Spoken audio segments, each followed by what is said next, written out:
Hello folks. Yeah, managed to get the exhaust off Pinky, which I'm well happy about because it gives me access to this. This is the front part of the frame cradle, and there's some damage to the cases and stuff like that, and getting the exhaust out of the way was one of the main struggles. Thermostat housing, all that looks nice and loose, and we're just, we're taking our time. So we've just managed to crack the old oil filtre out, but a lot of this, it's just corrosion from the weather, stuff like that. The bike's actually been kept inside most of its life, but it's been ridden in all sorts of weathers and just literally put away, not washed, and all that lot. So that's just the result of that. Other news, I have managed to actually get all the other engine mount bolts loose. So we can now actually drop the engine with this cradle in place, because this is going to require a lot of carefulling. So you can see the nuts are there, look. Show me your nuts. And so yeah, slowly but surely cracking on. Just took the caliper off because it's starting to seize, which is it's just the pins, that's all it is. But the plan is obviously strip and repaint the engine. I'm even half tempted to get the covers off and the tops off and all this lot and have them done properly, have them polished or something like that. So I don't know, we'll see. But a completely bare frame will just make everything a lot easier. And from now I know that I can drop the engine and all that lot. It's just going to make it a lot easier. And I'm going to be trying some new rust treatments as well, because of last couple of years I discovered evapor rust, which is brilliant, but there's also a very good product, and I forget what it's called. I'm going to get it totally wrong, but it's something like Built Hammer, something like that. It ain't Built Hammer, or if it is, it is. But we also need to get some of these studs out.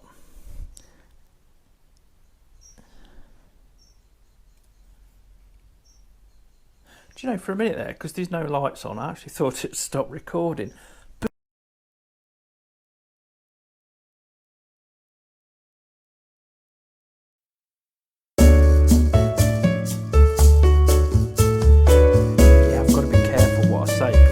External mic plugged in, and also the camera is on voice command. So of course, as I've just mentioned that I didn't think it was doing what I thought it was doing, I'm being very careful not to use certain words. It decided to do the thing where it's the opposite of on. So anyway, these are all the water pipes and stuff like this.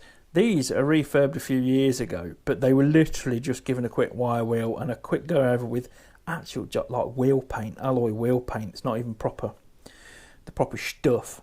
But the idea is strip these blocks down, get some paint stripper on there, strip them down, wire wheel it, wire brush it, do as much as we can, as much prep work as we can, because I'm not sure whether the whole of the engine was actually painted from the factory or whether some of it was bare alloy.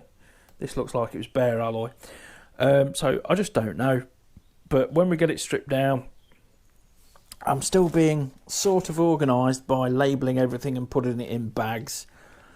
Interesting thing on this bike, and I don't think Honda did it with a lot of bikes, or I've not seen a lot of bikes with it, and this part is like rocking horse poo, this is the speedo drive.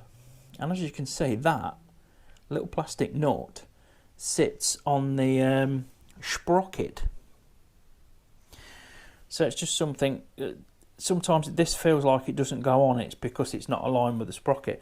But I've had this apart and it's all been greased up and all that bollocks.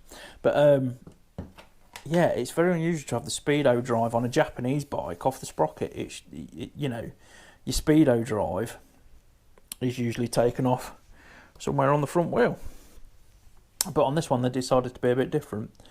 It works, but those are difficult to find. Basically, the engine and most of the running gear is CBR 600F, like 1988, and there's still plenty of parts available for those. The frame, I'm not too sure. I'm sure the CBR had a different frame than this. I think it was steel. This is steel when it came out, but I think it was a different design. So, you know, the big thing, if we do find any damage on the frame, it's going to have to be repaired, because there's no way you're going to find another one. I just hit the microphone, so I'm sorry if you've just got the feedback from that. We have a little Harry Spider living in the headlight, so he's going to have to be evicted. But all this will be stripped down. Nibbler he'll be shoved across there for the time being, because I'm going to lay him up for the winter. I was going to go out on him today, and then when I got out the house, it was cold and I'm old and no, there's no excuse. But no, he's in. I know he works. So the only thing I'm going to do with Nibbler is, like I said, drain the carbs, get that E10 shite out of it, so I know there's no fuel in the system. And then what I'll probably do, as obscure as it sounds, is I'll put like a tiny little bit of diesel in the tank, slosh it around. And that'll just stop the tank flash rusting over the winter, because this shed is not, it isn't sort of watertight or anything like that. It's a humid atmosphere still, but usually we use something like ACF 50 and stuff like that on the bikes usually, so I shall get a can of that. But this is just a quick update, just to let you know I've managed, yay, to get the exhaust off. There were no nasty bits in the filter. Something has been living in the drain pan, because the drain pan I couldn't find, and then I found it at the back of the shed outside, because this is how disorganised and crap I am, basically. For a bloke that hates mess, and I really do hate mess, I am the messiest person I know. Mrs. Shed, when she comes into this shed, I'm basically told to sit in a corner and just say yes or no where something goes, and we do that a couple of times a year, and it works really well. So that's the progress on Pinky. So when I've done some more, I'll give you a catch up. In the meantime, you're now going to hear me turn the camera off. Are you ready for this? Because it's very posh. GoPro, stop recording.